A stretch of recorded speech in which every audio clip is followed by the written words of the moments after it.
وَلَقَدْ يَسَّرْنَا الْقُرْآنَ لِلذِّكْرِ فَهَلْ مِن مُّدَّكِرٍ، اور ہم نے قرآن کو آسان کر دیا ہے تو کوئی ہے جو اسے سمجھے۔ رب اشرح لی صدری ویسر لی امری واحلل عقدۃ من لسانی یفقہوا قولی رب زدنی علما رب زدنی علما۔ السلام علیکم ورحمۃ اللہ وبرکاتہ۔ ہر قسم کی تعریف اور تمام حمد و ثنا صرف اور صرف اس پاک پروردگار کی ہے جس نے رمضان جیسے بابرکت اور مقدس مہینے کو ہم سب مسلمانوں پر فرض کیا۔ وہ بہت غفور الرحیم ہے جس نے آسمانوں اور زمین کو پیدا فرمایا اور انسان کے فائدے کے لیے، انسان کی ہدایت کے لیے قرآن جیسی حکمت اور نصیحت والی کتاب نازل فرمائی۔ وہ پروردگار بہت بالا، اعلیٰ اور شان والا ہے۔ ہم سب کو اسی کی طرف لوٹ کر جانا ہے۔ جیسے کہ آپ لوگ سب جانتے ہیں کہ رمضان کی آمد ہے۔ یہ مہینہ اللہ کی طرف سے مسلمانوں کے لیے عظیم تحفہ ہے۔ ہمارا فرض بنتا ہے کہ اس مہینے کا ہم اچھی طریقے سے استقبال کریں اور اس کی برکتوں سے اپنی دامن کو اور نیکیوں کے ساتھ بھر لیں۔ ماہ رمضان کی آمد سے پہلے اس کا مقصد، اس کی عظمت اور اس کا پیغام ہم سب کو ذہن نشین کرنا ہوگا۔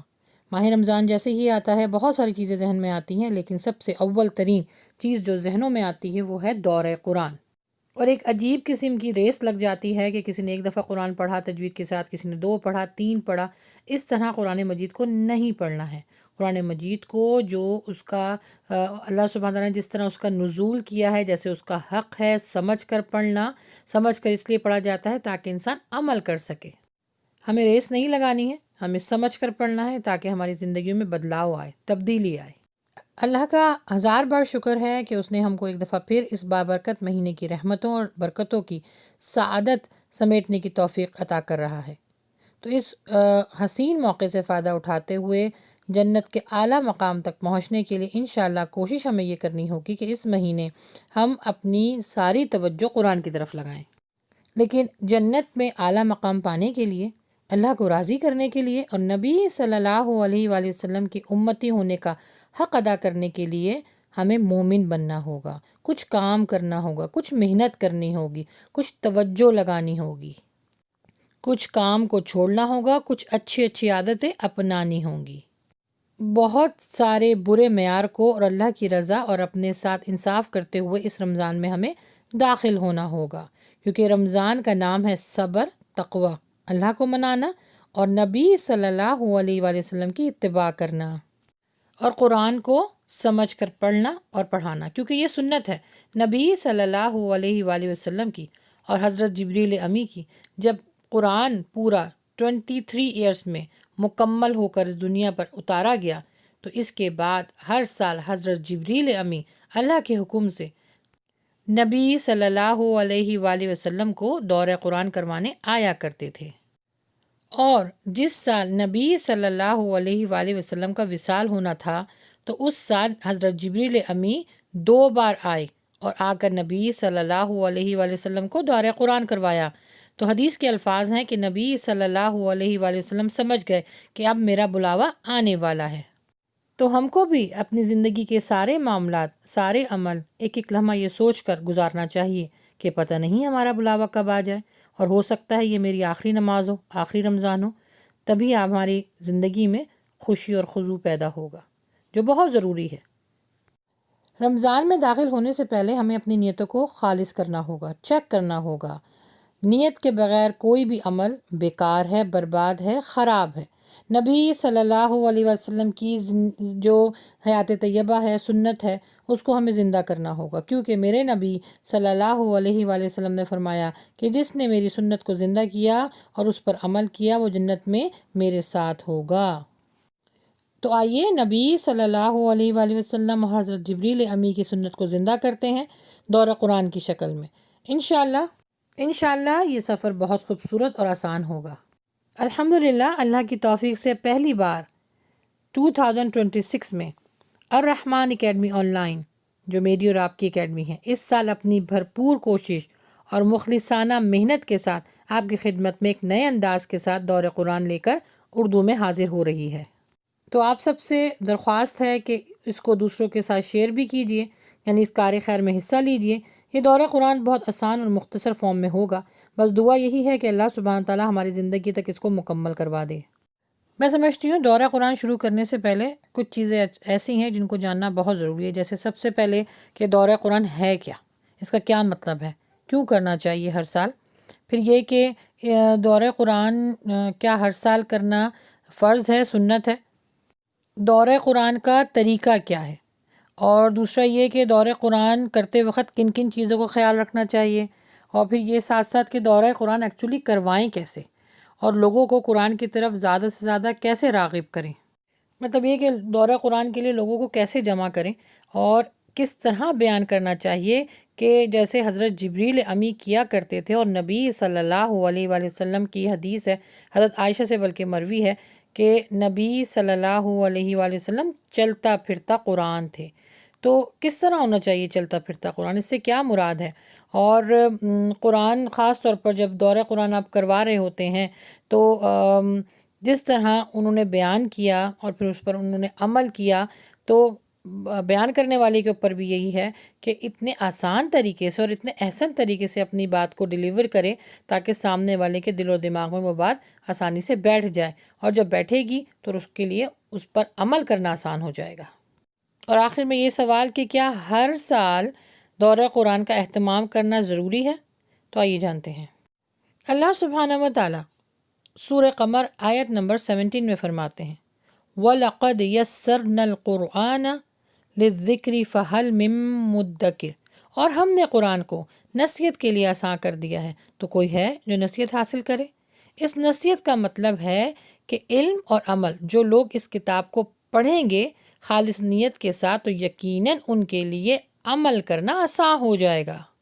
یعنی اس آیت میں اللہ سبحانہ تعالیٰ یقین دلا رہے ہیں کہ کوئی نصیحت کرنے کا ارادہ تو کرے، نیت تو کرے، آسان کون بنائے گا؟ اللہ سبحانہ و تعالیٰ، اور جس کی ہر کسی کو ضرورت ہے۔ دیکھیے قرآن مجید کے لغوی معنی ہیں بار بار پڑھی جانے والی کتاب، اور اصطلاحی معنی ہیں عمل کرنا اللہ کے احکامات پر۔ تو اس کے لیے دورہ قرآن وہ بہترین طریقہ اور مؤثر عمل ہے جس سے پڑھنے کے بعد اور اس کو سمجھنے کے بعد اس کے لیے زندگی گزارنا انشاءاللہ آسان ہوگی۔ پھر یہ ہے کہ دورہ قرآن کا مطلب کیا ہے؟ دورہ قرآن کا مطلب ہے زمانہ، وقت، لمحہ، فعل، اور قرآن کا مطلب ہے بار بار پڑھی جانے والی کتاب۔ اس کا مطلب یہ ہے کہ وہ زمانہ جب قرآن نازل ہوا تھا اور لوگوں کو اللہ سبحانہ و تعالیٰ کی آیتیں اور احکامات کی تعلیم دی جاتی تھی، اور اس کو بار بار پڑھا جاتا تھا اور پڑھا جائے گا رہتی دنیا تک۔ تو دورہ قرآن کرنا فرض تو نہیں ہے، لیکن یہ وہ عظیم سنت ہے جس کو کرنے سے انسان کی زندگی میں تبدیلی آئے گی، اس کو فائدے ہوں گے، کیونکہ یاد رکھیے قرآن مجید زندہ لوگوں کی ہدایت کے لیے آیا ہے۔ ہدایت وہی لوگ پائیں گے، متقی وہی لوگ ہیں جو قرآن کو سمجھ کر پڑھیں گے اور اسی کے مطابق اپنی زندگی گزاریں گے۔ اچھا، اب یہ جان لیتے ہیں کہ دورہ قرآن کرنے کے کیا طریقے ہیں، کیا اصول ہیں جن کو مد نظر رکھتے ہوئے دورہ قرآن کروایا جائے۔ کیونکہ دیکھیں ہر کام کرنے کے کچھ طریقے ہوتے ہیں، آداب ہوتے ہیں، جس کی وجہ سے وہ کام بہت خوبصورت اور مؤثر بن جاتا ہے۔ تو قرآن کو سمجھنے کے لیے کچھ ایسے اصول ہیں جو بیان کرنے چاہیے تاکہ لوگوں کے لیے آسانی ہو۔ دیکھیے دورہ قرآن ایک ایسا طریقہ ہے جس میں قرآن مجید کو مکمل طور پر پڑھایا جاتا ہے، سمجھایا جاتا ہے، اس کا مقصد بیان کیا جاتا ہے کہ قرآن مجید نازل کیوں ہوا اور انسانوں کو اس کے مطابق زندگی گزارنی کیسی ہے۔ اس میں احکامات ہوتے ہیں، پیغام ہوتے ہیں، یہ رولز اور ریگولیشن ان میں ہوتے ہیں، اس میں ترجمہ تفسیر کے ساتھ اس کو سمجھایا جاتا ہے، احکامات پر عمل کرنے کی کوشش کروائی جاتی ہے۔ اچھا دیکھیں ہر سال دورہ قرآن کرنا جیسے میں نے پہلے ہی بتایا ضروری نہیں ہے، لیکن یہ اتنا اچھا عمل ہے، اور رمضان میں کیونکہ اللہ سبحانہ و تعالیٰ قرآن مجید کی تلاوت کرنے پر ایک ایک حرف کے اوپر 10 نیکیاں دیتا ہے، تو اس کو پڑھنا، سمجھنا، تجوید کے ساتھ پڑھنا، اس کا ثواب بہت زیادہ ہے۔ اگر کوئی شخص ہر سال دورہ قرآن نہیں کر سکتا تو وہ کچھ صورتوں کو، کچھ آیتوں کو لے کر جو بیسک کانسیپٹ ہے وہ کلیئر کر دے، خاص طور پہ رمضان المبارک میں۔ اچھا، جیسے میں نے آپ کو بتایا کہ دورہ قرآن کرنے سے پہلے کچھ اس کے اصول ہیں، طریقے ہیں جن کو جان لیتے ہیں۔ سب سے پہلے ہے انما الاعمال بالنیات، سب سے پہلے اپنی نیت کو چیک کریں کہ آپ دورہ قرآن کیوں کروانا چاہتی ہیں یا کیوں کر رہی ہیں یا کیوں سن رہی ہیں۔ دورہ قرآن کے لیے اپنی نیت کو خالص کرنا بہت ضروری ہے، کیونکہ یہ سوچ بھی بہت اچھی ہے کہ میں قرآن کو ایک دفعہ اپنی زندگی میں پورا پڑھنا چاہتی ہوں، سننا چاہتی ہوں، لیکن اس سے اور ایک اسٹیپ آگے مجھے دورہ قرآن کرنا کیوں ہے یا سننا کیوں ہے؟ تو اس میں آپ کا بھی اور ہم سب کا جواب یہی ہونا چاہیے کہ اپنے اللہ سبحانہ و تعالیٰ کو راضی کرنے کے لیے اس عمل کو خاص کر دیجیے۔ اللہ سبحانہ و تعالیٰ کے سامنے نیت کریں، 2 رکعت نماز پڑھیں اور اس کے بعد دورہ قرآن شروع کریں، اور اس کے جو احکامات ہیں اس پر عمل کرنے کی دعا کریں کہ اللہ سبحانہ تعالیٰ مجھے توفیق دے کہ میں خود بھی عمل کروں اور دوسروں کو بھی کرواؤں۔ نمبر 2 ہے ترجمہ اور تفسیر۔ قرآن مجید کو ترجمہ اور تفسیر دونوں کے ساتھ پڑھنا ضروری ہے، سمجھنا ضروری ہے، کیونکہ اس سے یہ ہوگا کہ آپ کے پھر زندگی کے معاملات جو ہیں وہ درست ہوتے، جتنا آپ سیکھیں گی نا اتنا پھر آپ عمل کرنے لگیں گی۔ پھر یہ کہ اپنا ایک مصحف لے لیجئے جو آپ کا ہو، مطلب ایک باقاعدہ خرید لیجئے، ایک مصحف خرید لیجئے جس کو آپ روزانہ کھولیں، روزانہ اسی سے تلاوت کریں، اور روزانہ ایک وقت مقرر کر لیں کہ ایک خاص وقت پر آپ نے بیٹھ کر قرآن مجید کو پڑھنا ہے، سمجھنا ہے۔ پھر یہ کہ کوئی بھی کام کریں، خاص طور پر جب دورہ قرآن آپ شروع کریں، دعا ضرور مانگ لیں، اللہ سے دعا کریں کہ وہ آپ کو قرآن مجید کو سمجھنے اور اس پر عمل کرنے اور اس کو مکمل کرنے کی توفیق عطا فرمائے۔ اچھا، اب سوال یہ پیدا ہوتا ہے کہ دورہ قرآن ہوتا کیوں ہے؟ تو دیکھیں، دورہ قرآن کرنے کی کچھ وجوہات ہیں۔ نمبر 1، تکمیل دین۔ قرآن مجید 23 ایئرز کے عرصے میں نازل ہوا تاکہ دین اسلام کی تکمیل ہو سکے اور لوگوں کو اسلام کی تعلیمات سے آگاہ کیا جا سکے۔ نمبر 2 ہے مقامی حالات۔ قرآن مجید کے نزول کے وقت عرب میں مختلف حالات تھے، جیسے کہ جنگ ہونا اور معاشی مسائل، ازواجی تعلقات، تجارتی مسئلے۔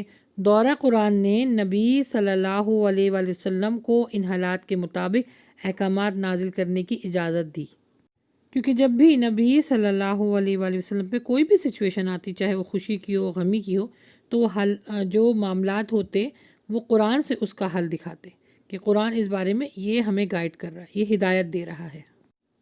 پھر دورہ قرآن کا ایک اور مقصد ہے کہ قرآن کو حفظ کرنا، کیونکہ اللہ سبحانہ و تعالیٰ نے سورہ مزمل میں بھی، سورہ مدثر میں بھی یہی فرمایا ہے کہ قرآن تمہیں جتنا آتا ہے تم نماز میں پڑھو۔ تو نمازوں میں قرآن مجید کو پڑھنے کے لیے یہ بہترین موقع ہے کہ اس میں آپ تھوڑا تھوڑا قرآن مجید یاد بھی کر سکتے ہیں۔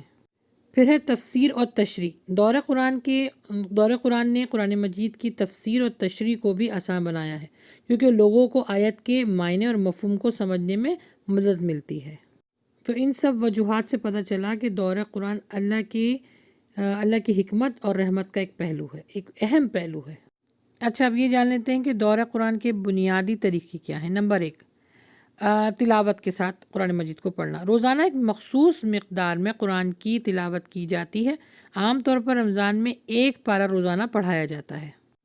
لوگ قرآن کو غور سے سنتے ہیں تاکہ قرآن کی تلاوت کر سکیں اور اس کو بہتر طریقے سے سمجھ سکیں۔ پھر ہے تفسیری دورہ۔ قرآن کے مخصوص حصے کو اس کی تلاوت کی جاتی ہے اور اس کے جو موضوعات ہوتے ہیں، آیت کا شان نزول ہوتا ہے، اس کی جو حکمت ہوتی ہے، اس پہ بھی روشنی ڈالی جاتی ہے۔ پھر موضوعاتی دورہ قرآن کیا ہے؟ جیسے اگر کوئی پورا مکمل نہیں کر پا رہا تو کچھ جو معاشرے میں جو پرابلمز عام ہیں یا معاشرہ اس طرح کے پرابلم کو فیس کرتا ہے، تو اس کے بارے میں بیان کرنا مختلف صورتوں میں، طریقوں سے، وہ بھی بالکل جائز ہے۔ جیسے کہ طلاق کے بارے میں، نکاح کے بارے میں، تجارت کے بارے میں، عقائد کے بارے میں، عبادت کیسے کرتے ہیں، یہ اس طرح کے موضوعات کو لے کر بھی دورہ قرآن کروایا جا سکتا ہے۔ اچھا، دورہ قرآن میں صرف صورتیں پڑھانے کی بجائے اس کے معنی، اس کے مفہوم کو سمجھانا بہت ضروری ہے۔ دورہ قرآن کا اصل مقصد قرآن کو سمجھانا اور اس پر عمل کروانا ہے۔ جیسے حضرت جبریل امی آ کر رٹا نہیں لگوایا کرتے تھے، نبی صلی اللہ علیہ وسلم رٹا نہیں لگاتے تھے، وہ قرآن کو سمجھ کر جو ہے لوگوں کے ساتھ ڈیلیور بھی کرتے تھے اور اس پر عمل بھی کرتے تھے۔ قرآن مجید اللہ سبحانہ و تعالیٰ کی آخری کتاب ہے۔ یہ اللہ پاک کی طرف سے انسانیت کو عطا ہونے والا مکمل ضابطہ حیات عطا کرتی ہے۔ یہ رمضان المبارک کے مہینے میں لوح محفوظ سے آسمانی دنیا پر نازل ہوئی، پھر اسے تقریباً 23 سالوں کے عرصے میں نبی صلی اللہ علیہ وسلم کے سامنے اتارا گیا۔ یہ جس راستے کی طرف ہمیں رہنمائی کرتی ہے اس پر چلنا ہم سب کے اوپر فرض ہے۔ پھر دورہ قرآن کے لیے جیسے میں نے کہا نیت کریں، نیت کے بعد 2 رکعت نماز پڑھیں، پھر دعا مانگیں، اور دعا یہ مانگیں کہ اللہ سبحانہ تعالیٰ مجھ سے وہ کام کروا دے جس سے تو راضی ہوتا ہے، اور میرے اس کام کو قبولیت کا درجہ عطا فرما دے جو تیری مخلوق کو فائدہ پہنچائے۔ اچھا، پھر ایک چھوٹی سی ٹپ دینا چاہوں گی کہ جب بھی آپ دورہ قرآن کروائیں تو دنیاوی جتنے بھی فضول معاملات ہیں، باتیں ہیں، ان سب سے دور ہو جائیں، خاموشی اختیار کریں، اور اس کے بعد پھر دعا مانگ کے دورہ قرآن اسٹارٹ کریں۔ اچھا، پھر یہ ہے کہ دورہ قرآن صرف سننا نہیں ہے، لکھنا بھی ہے، کیونکہ لکھنا اللہ کی سنت ہے اور سننا نبی صلی اللہ علیہ وآلہ وسلم کی سنت ہے، تو ان دونوں پر عمل کرنا ہے۔ لیکن عموماً یہ ہوتا ہے کہ لوگ سنتے زیادہ ہیں، لکھتے نہیں ہیں، تو یاد رکھیں کہ لکھنے کا بھی بہت اجر ہے۔ قرآن مجید جتنا آپ لکھیں گی، لکھنا، دیکھنا، پڑھنا، سمجھنا، سوچنا، عمل کرنا، ان سب کے اوپر اجر ہی اجر ہے، اور آپ کے سارے سینسز کام کر رہے ہیں، تو اپنے ہر سینسز کو اللہ کی عبادت میں لگائیے۔ اور لکھنے کی وضاحت اور لکھنے کی اہمیت تو قرآن مجید خود ہی بیان کرتا ہے۔ سورہ اعلیٰ آیت نمبر 4 ہے، الذی علم بالقلم، جس نے قلم کے ذریعے علم سکھایا۔ تو سوچیں لکھنے کی کتنی اہمیت ہے، اور فضیلت کے ساتھ ساتھ اس پر اجر کتنا ملے گا۔ تو دورہ قرآن کو، اچھا ایک چیز اور بتاؤں کہ لائف کچھ اور اس کی فائدے ہوتے ہیں اور اس کی افادیت ہوتی ہے، اس کا مزہ کچھ اور ہوتا ہے۔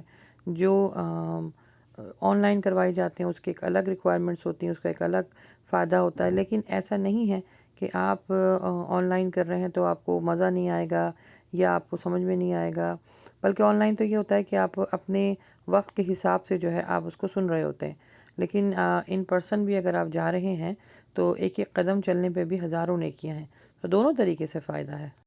پھر یہ ہے کہ دورہ قرآن کو خطاب کی طرح، خطاب کی انداز میں جو ہے وہ ادا کرنا چاہیے، تھوڑا تیز تیز بولیں، کیونکہ دورہ قرآن کو جو خاص طور پہ ایک پارے کو 1 یا 1.5 گھنٹے میں ختم کرنا ہوتا ہے، لیکن صرف ترجمہ نہیں پڑھنا۔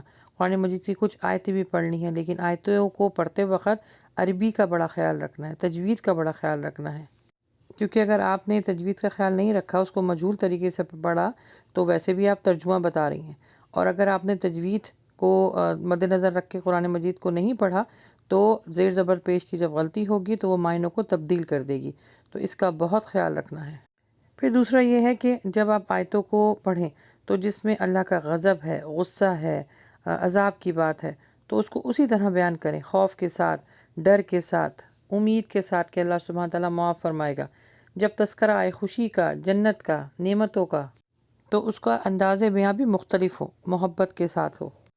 اچھا، ایک چیز اور بیان کر دوں کہ دورہ قرآن کو آپ نے خطبے کی طرح جو ہے وہ بیان کرنا ہے، تعلیم کی طرح نہیں، کیونکہ نبی صلی اللہ علیہ وآلہ وسلم قرآن مجید کی 2 طریقے سے لوگوں کو ڈیلیور کیا کرتے تھے۔ جب ان کو محسوس ہوتا تھا کہ لوگوں کو تعلیم دینی ہے تو پھر وہ تعلیم پہ جو ہے غور و فکر کیا بھی کرتے تھے اور اسی انداز میں پیش کرتے تھے۔ جب آپ کو خطبہ دینا ہوتا تھا تو پھر آپ کے انداز بیاں، آپ کی باڈی لینگویج، آپ کی ایک ایک چیز بتاتی تھی کہ آپ خطبہ دے رہے ہیں، تو یہ دونوں اس دونوں میں تھوڑا سا جو ہے نا وہ فرق ہے، اس فرق کو پہچانتے ہوئے دورہ قرآن جو ہے خطبے کی طرح بیان کریں۔ اچھا، اس میں دونوں میں فرق یہ ہے کہ تعلیم جو ہے وہ آپ روزانہ دے سکتے ہیں اور وہ نرمی کے انداز سے حالات اور واقعات کو دیکھ کے دی جاتی ہے۔ خطبے کے اندر آپ لوگوں کو ابھارتے ہیں نیکی کی طرف، برائی سے روکتے ہیں، آپ کے اندر ایک بیان کرتے وقت جاہ و جلال ہونا چاہیے تاکہ آپ کا جو میسج ہے وہ سامنے والے کو اس کے دل پر اثر انداز ہو۔ بس آخر میں یہی کہنا چاہوں گی کہ یہ ایک بھاری ذمہ داری ہے، اس کو بہت احسن طریقے سے اور بہت محتاط طریقے سے کریں۔ میں ڈرا نہیں رہی ہوں، لیکن کچھ چیزوں کو جب ہم سمجھ کر کرتے ہیں تو پھر اس کی ادائیگی اچھی طریقے سے ہوتی ہے، کیونکہ دیکھیں بھاری ذمہ داری میں اس وجہ سے کہہ رہی ہوں، اللہ سبحانہ تعالیٰ نے خود قرآن مجید میں فرمایا ہے کہ ہم نے قرآن مجید کو آسمان، زمین اور پہاڑ پر پیش کیا تو انہوں نے اس کی ذمہ داری لینے سے انکار کر دیا اور انسان نے اس کی ذمہ داری اٹھائی۔ تو اب جب انسان نے اس کی ذمہ داری اٹھائی ہے تو اس کو پورا کرنا بھی ہم سب کے فرائض میں ہے۔ صرف پورا ہی نہیں کرنا، احسن طریقے سے، محبت سے، دلچسپی سے، ایمان کے ساتھ، خلوص کے ساتھ، ہدایت کے ساتھ، نصیحت کے ساتھ۔ بس اللہ سبحانہ تعالیٰ توفیق عطا فرمائے اور ہماری سب معاملات کو درست کر دے، اور جو بھی نیکی کر رہے ہیں اللہ سبحانہ تعالیٰ اپنی بارگاہ میں قبول فرما لے، آمین۔